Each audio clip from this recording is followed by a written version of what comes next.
بسم اللہ الرحمن الرحیم۔ السلام علیکم۔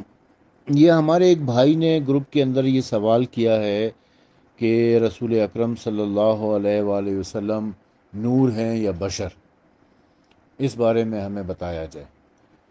یہ بحث ایک طویل بحث ہے اور بہت عرصے سے یہ بحث چل رہی ہے، اور بنیادی طور پر یہ بحث دیوبندی اور بریلوی کے درمیان کی ہے۔ سنیوں کے جو دو مکتبہ فکر ہیں، دیوبندی اور بریلوی، یہ ان کی بحث ہے۔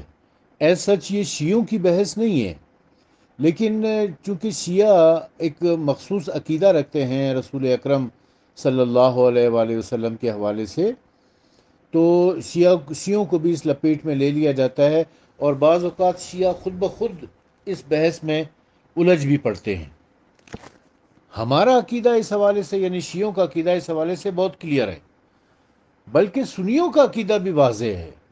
یہ جب سے وہابیت وجود میں آئی ہے، جب سے یہ بشر کا سلسلہ شروع ہو گیا ہے، ادروائز اس سے پہلے، وہابیت کے آنے سے پہلے، یعنی تقریباً 200-250 سال سے پہلے یہ مسئلہ تھا ہی نہیں، مسلمانوں کے درمیان یہ مسئلہ تھا ہی نہیں۔ کیوں؟ اس لیے کہ قرآن مجید کی واضح آیتیں موجود ہیں۔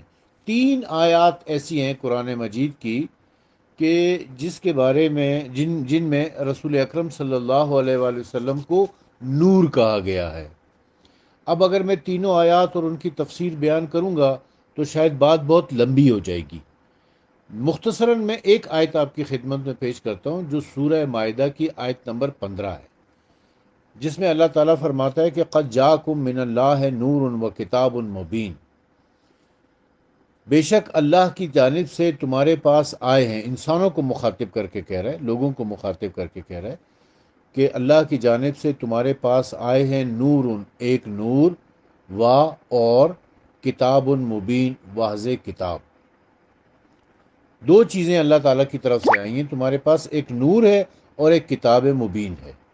اب کتاب مبین کے حوالے سے تو سب کا اتفاق ہے، شیعہ، سنی، دیوبندی، بریلوی، حنفی، مالکی، حنبلی، شافعی، کدو کریلے، سب کا اتفاق ہے کہ کتاب مبین سے مراد قرآن مجید ہے۔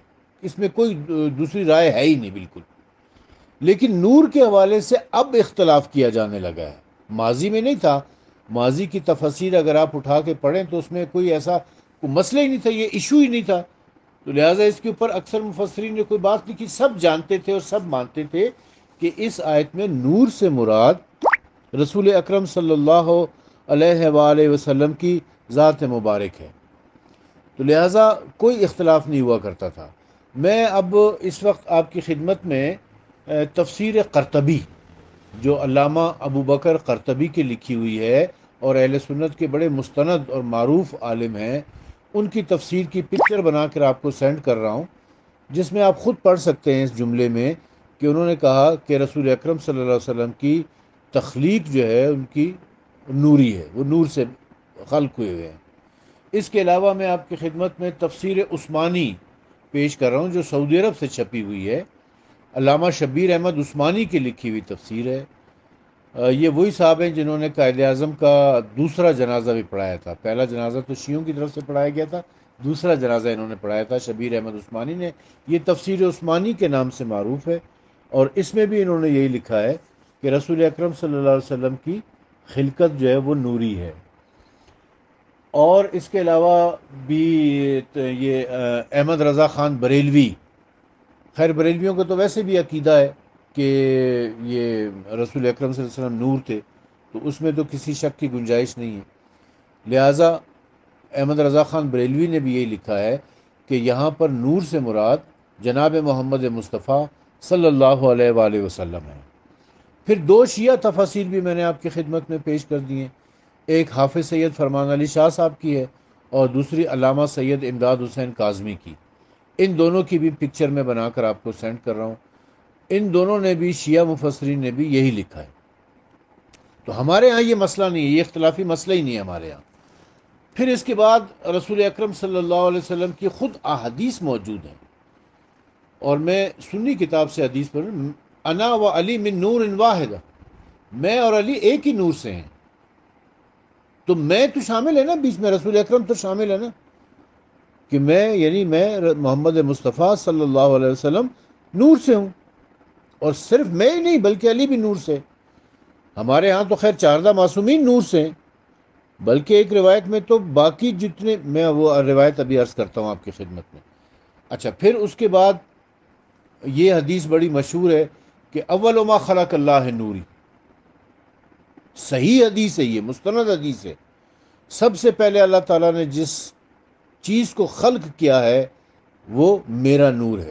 یہ رسول اکرم صلی اللہ علیہ وسلم کا فرمان ہے. یہ حدیث بھی میں آپ کی خدمت میں پیش کروں. اور اس طرح کی متعدد احادیث ہیں جو پیش کی جا سکتی ہیں. چونکہ آپ لوگوں کا شکوہ یہ بھی ہوتا ہے کہ میرا وائس نوٹ بہت طویل ہو جاتا ہے، اس لیے ذرا میں مختصر بات کروں گا. سب سے بڑھ کر یہ کہ علامہ باقر مجلسی کی کتاب جلاء العیون کے جلد نمبر 1 میں، اس کا پیج بھی میں آپ کو سینڈ کر رہا ہوں، امام علی علیہ السلام سے روایت ہے. امام علی علیہ السلام فرماتے ہیں کہ اس کائنات میں جو سب سے پہلی چیز اللہ تعالیٰ نے خلق کی ہے وہ نور اپنے حبیب محمد مصطفیٰ صلی اللہ علیہ وآلہ وسلم کا ہے. میں نے یہ پیج آپ کی خدمت میں سینڈ کیا، اور اس کے بعد آپ دوسرا پیج پڑھیں کہ جب اللہ تعالیٰ نے نور محمد مصطفیٰ کو خلق کیا تو پھر اس کو، اور یہ 14,000 سال پہلے، خلقت کائنات سے 14,000 سال پہلے خلق کیا تھا. ایک روایت میں تو 24,000 سال پہلے، اور وہ سال بھی آج جیسے سال نہیں ہے، وہ نوری سال ہیں. تو بہرحال یہ پوری روایت میں آپ کی خدمت میں پیش کر رہا ہوں. اور اس کے بعد آپ آخر میں جا کر دیکھیں، اسی صفحے کے آپ آخر میں جا کے دیکھیں کہ رسول اکرم کو 12 حجابات سے گزارنے کے بعد جب رسول اکرم صلی اللہ علیہ وسلم نے سجدہ شکر ادا کیا ہے، اللہ تعالیٰ کی تسبیح و تقدیس کی ہے، اور جب سجدہ شکر سے سر اٹھایا ہے تو آپ کی پیشانی مبارک سے نور کے 1,24,000 قطرے گرے ہیں. ہر قطرہ نور سے اللہ تعالیٰ نے ایک نبی کو خلق کیا. یہ تو رو رہے ہیں کہ جی محمد مصطفیٰ نور ہیں یا نہیں ہے. یہاں تو اس روایت کے مطابق تو سارے انبیاء بھی نور سے خلق ہوئے ہوئے، اور وہ بھی رسول اکرم صلی اللہ علیہ وسلم کے نور کے قطروں سے خلق ہوئے ہوئے. تو یہ روایت موجود ہے. تو ہمارے ہاں اس میں کوئی مسئلہ نہیں ہے. مسئلہ اہل سنت کے ہاں تھا. اہل سنت کی کتابوں سے میں آپ کو چند دلائل پیش کر دیے ہیں. گو کہ اس بارے میں بہت زیادہ بیان کیا جا سکتا ہے، یعنی سینکڑوں کتابیں بیان کی جا سکتی ہیں، لیکن طوالت کے خوف سے اور اختصار کو مد نظر رکھتے ہوئے میں نے چند روایات اور چند قرآن مجید کی تفاسیر آپ کو پیش کر دی ہیں. اور یہ سب مستند ہیں. تفسیر قرطبی ہے، تفسیر عثمانی ہے، تفسیر کنز الایمان ہے. یہ 3 تفسیریں آپ کی خدمت میں پیش کی تھیں، اور حدیث کی بھی کچھ روایات آپ کی خدمت میں پیش کر دی ہیں. اب مسئلہ ہے کہ بشر کہنے کا. تو یہ جو بشر کہنے والا مسئلہ ہے نا، یہ بڑا سینسٹیو ہے. آج میں ایسے نقطے کی طرف آپ کو متوجہ کر رہا ہوں کہ اس سے پہلے شاید کسی نے اس طرف آپ لوگوں کو متوجہ نہیں کیا ہوگا. یہ جو رسول اکرم کو بشر کہا جا رہا ہے نا، ان بشر کہنے والوں کے بارے میں قرآن کیا کہتا ہے ذرا یہ دیکھیں. یہ سورہ ہود ہے. سورہ ہود کی آیت نمبر 27، آیت نمبر 27. اس میں اللہ تعالیٰ حضرت نوح علیہ السلام کی قوم کے بارے میں بتا رہا ہے. نوح علیہ السلام کی قوم کے بارے میں کہ نوح علیہ السلام کی قوم کے لوگ کیا کہتے تھے. پھر ان سرداروں نے جو اس کی قوم میں سے کافر ہو گئے تھے کہا کہ ہم نہیں دیکھتے تمہیں مگر اپنے جیسا ایک بشر، اور ہم یہ دیکھتے ہیں کہ تمہاری پیروی کسی نے بھی نہیں کی سوائے ان لوگوں کے جو ہم میں سے ظاہر بظاہر ذلیل ہے. یعنی نوح علیہ السلام کی قوم کے کافر سرداروں نے کہا کہ ہم تو تمہیں صرف ایک اپنے جیسا ایک بشر دیکھ رہے ہیں. تو نبی کو بشر کہنا قول کفار ہے. اب ایک اور آیت آ جائے، سورہ ابراہیم. سورہ ابراہیم کی آیت نمبر 10. اس میں بھی نوح علیہ السلام کی قوم، عاد اور سمود کی قوم، صرف نوح علیہ السلام کی نہیں بلکہ عاد اور سمود کی قوم بھی کیا کہتے ہیں وہ لوگ. وہ کہتے ہیں، وہ بولے نہیں ہو تم مگر ہماری طرح کے ایک بشر، ہماری طرح کے ایک آدمی. تم تو یہ چاہتے ہو کہ ہمیں اس چیز سے روکو جس کی ہمارے باپ دادا عبادت کیا کرتے تھے، پس کوئی واضح حجت معجزہ لے کر آؤ۔ ابھی قوم عاد اور قوم سمود کے جو کافر ہیں وہ بھی اپنے نبی کو یہ کہہ رہے ہیں کہ تم تو ہم جیسے ایک بشر ہو، ہم تمہاری بات کو کیسے مان لیں۔ ایک اور آیت آپ کی خدمت میں پیش کرتا ہوں، سورہ مومنون کی آیت نمبر 33 اور 34۔ سورہ مومنون آیت نمبر 33 اور 34۔ اس کی قوم میں سے ان سرداروں نے کہا جو کافر ہو گئے تھے اور آخرت کی ملاقات کو جھٹلایا کرتے تھے، اور ہم نے ان کو زندگانی دنیا کی نعمتیں دے رکھی تھیں، یہ کچھ بھی نہیں مگر تم ہی جیسا ایک آدمی ہے، یہ بھی اسی میں سے کھاتا ہے جو تم کھاتے ہو اور اسی میں سے پیتا ہے جو تم پیتے ہو، اور اگر تم اپنے ہی جیسے ایک بشر کی اطاعت کرو تو اس وقت یقیناً تم نقصان اٹھانے والوں میں سے ہو جائے گا۔ اب یہ قوم کفار اپنے رسول کے بارے میں کہہ رہے ہیں، اپنے نبی کے بارے میں کہہ رہے ہیں کہ ہم تو تم کو اپنے جیسا ایک بشر سمجھتے ہیں، تم تو کھاتے ہو پیتے ہو بازاروں میں پھرتے ہو جیسے کہ ہم پھرتے ہیں، اور ہم اگر تمہاری اطاعت کریں گے تو ہم تو نقصان اٹھانے والوں میں سے ہو جائیں گے۔ یہ ہے قول کفار کہ وہ اپنے نبیوں کے بارے میں اس طرح کہا کرتے تھے۔ اب آ جائیں سورہ شعراء کی آیت نمبر 154۔ کیا کہتے ہیں یہ کفار؟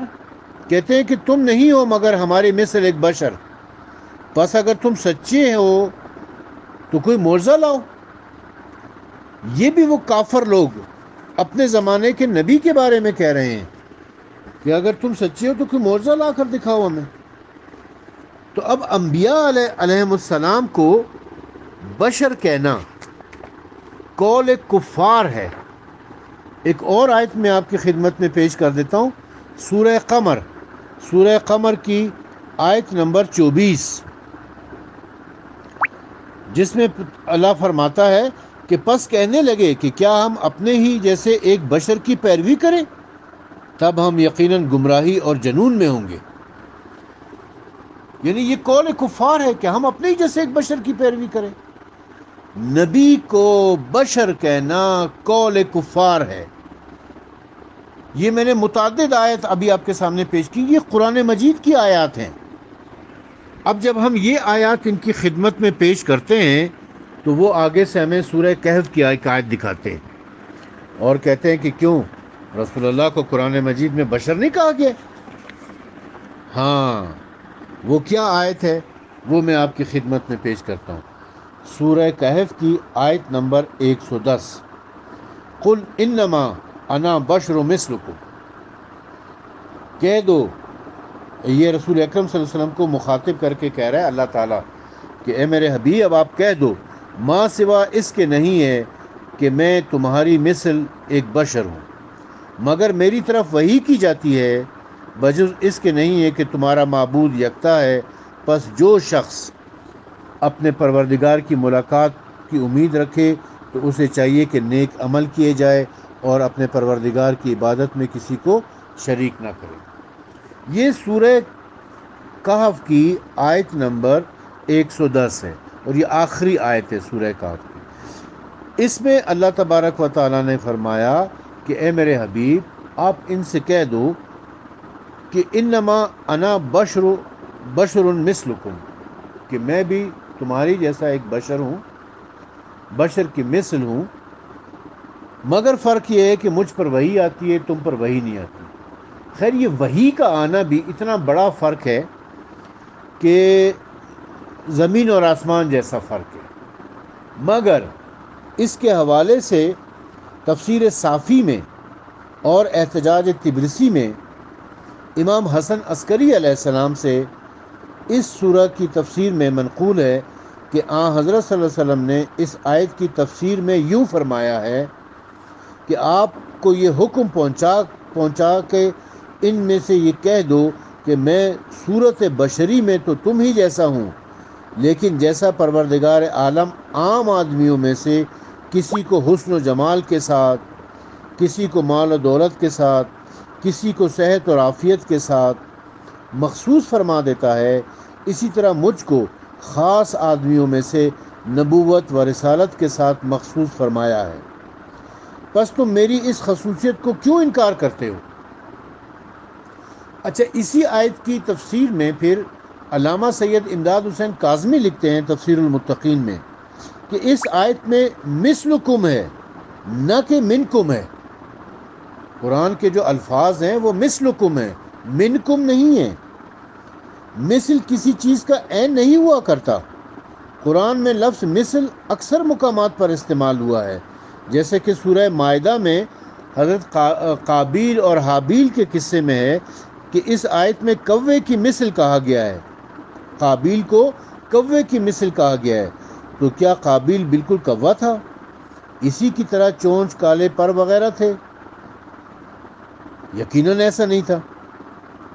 سورہ جمعہ میں توریت کا علم نہ اٹھانے والوں کو گدھے کی مثل کہا گیا ہے، مثل حمار، گدھے کی مثل کہا گیا ہے، حالانکہ نہ وہ گدھے کی جنس میں سے بن گئے تھے، نہ گدھوں کی طرح ان کے کان ناک ہو گئے تھے، اور نہ وہ ڈھینچو کرتے تھے۔ اسی طریقے سے سورہ احراف میں بالم باور کو کتے کی مثل کہا گیا ہے، حالانکہ وہ انسان تھا، کتا نہیں تھا۔